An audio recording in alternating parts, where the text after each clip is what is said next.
Since our inception, we have donated over $1.5 billion. We do use a lot of upbeat music, and we try to use a lot of words like inspiring and hope. If you are a breast cancer survivor, raise your hands high above your head. Can we take a step back? What is going on?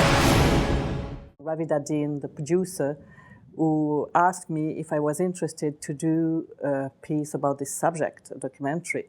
Usually I'm more in feature film, fiction. I do sometimes documentary. But when I was asked to do that, I said, well, I know that there is something about breast cancer and the pink ribbon, but I didn't know exactly what was the problem. And I thought that this kind of little ribbon cannot be so terrible and look more like an innocent thing.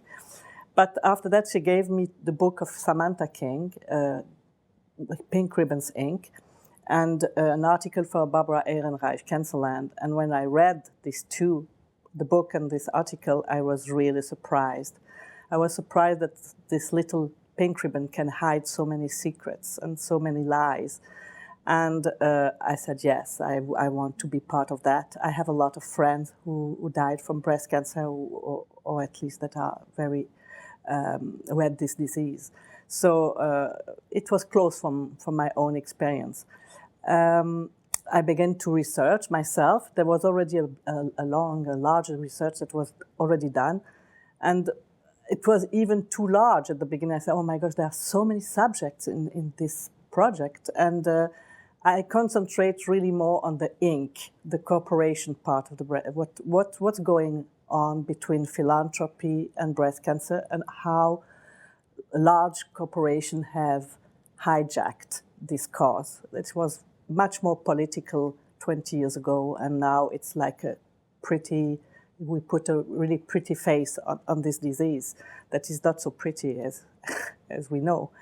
So also to understand that some company, for example, cosmetics company like Avon, Revlon, Estee Lauder, who have big fundraising march and walks, that they also do harm to women, because in their products there are ingredients that are really not very good for our health, and especially for cancer.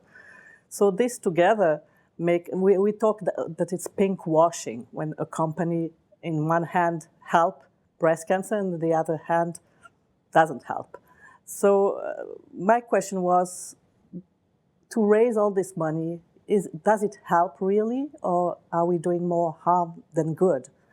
And the answer at the end of the film was, I think we're doing more harm, even if it helps in a way, because we raise money. We don't ask good questions. We don't know where this money is going. We don't know that, for example, only 5% of this money is going to environmental cause of breast cancer. And I mean, if we don't know the cause, the cause or the causes of breast cancer, how can we cure it, you know? So it's for me, something is wrong there. And also a lot of competition between the fundraiser, a lot of lack of coordination in the research agenda. So you have a lot of repetition, for example, for a certain kind of research, and nothing from another kind of research. So it's more, what I hope is that this film will raise questions, that people will not just go and walk. I think we can continue to walk, we can continue to raise money, but I think we have to be more political. We have to ask questions. We have to demand, what are you doing for that, and why so little changes after all this year? There's still 1 in 8 women who are dying from breast cancer.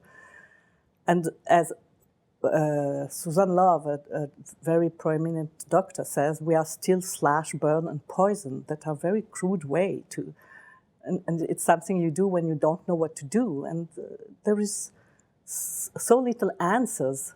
Some people said, yeah, but you raise a lot of questions, but we have not so many answers.